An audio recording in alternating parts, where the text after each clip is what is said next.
Protesters call on UK to protect Hong Kongers from China. Hong Kong, protesters rallied outside Britain's consulate in Hong Kong on Sunday, September 15, demanding London do more to protect its former colonial subjects and ramp up pressure on Beijing over sliding freedoms.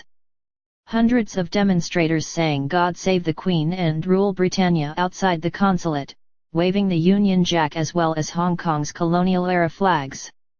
The protest came as another large rally made its way through the city streets on Sunday afternoon in defiance of a ban by police, who warned the gathering was illegal.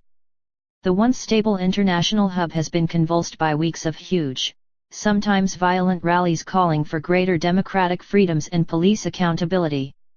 The movement is the biggest challenge to China's rule since the city was handed back by Britain in 1997 and shows no sign of ending, with local leaders and Beijing taking a hard line. Under a deal signed with Britain ahead of the city's 1997 handover to China, Hong Kong is allowed to keep its unique freedoms for 50 years.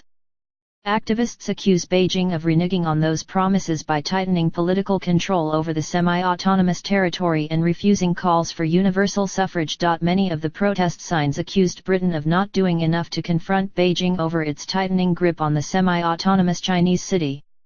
Sino-British joint declaration is void, one read, referencing the 1984 agreement that paved the way for the city's handover, a deal that Hong Kongers were given no say over.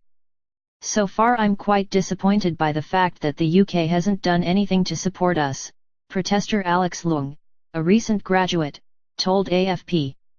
Many called for Hong Kongers who want to leave the city to be granted citizenship in Britain or other Commonwealth nations.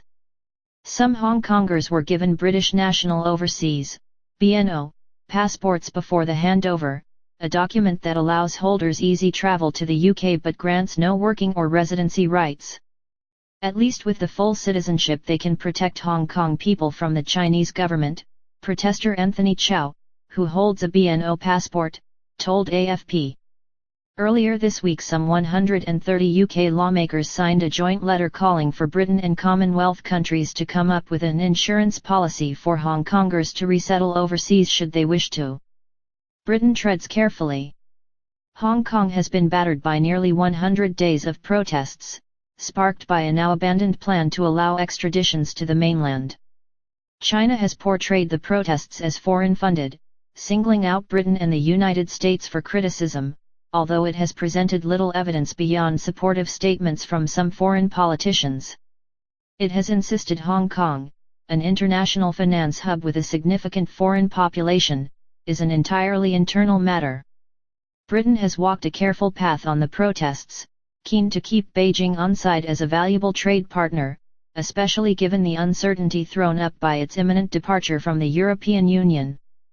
But it has also expressed concerns about the direction Hong Kong has headed and says it has a duty to ensure Beijing upholds the deal it struck before the handover.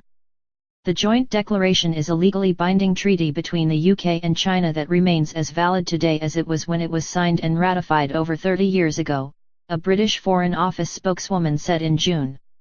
Democracy advocates have ramped up appeals to the international community in recent weeks, with prominent activists traveling overseas and crowdfunding used to print adverts in global newspapers.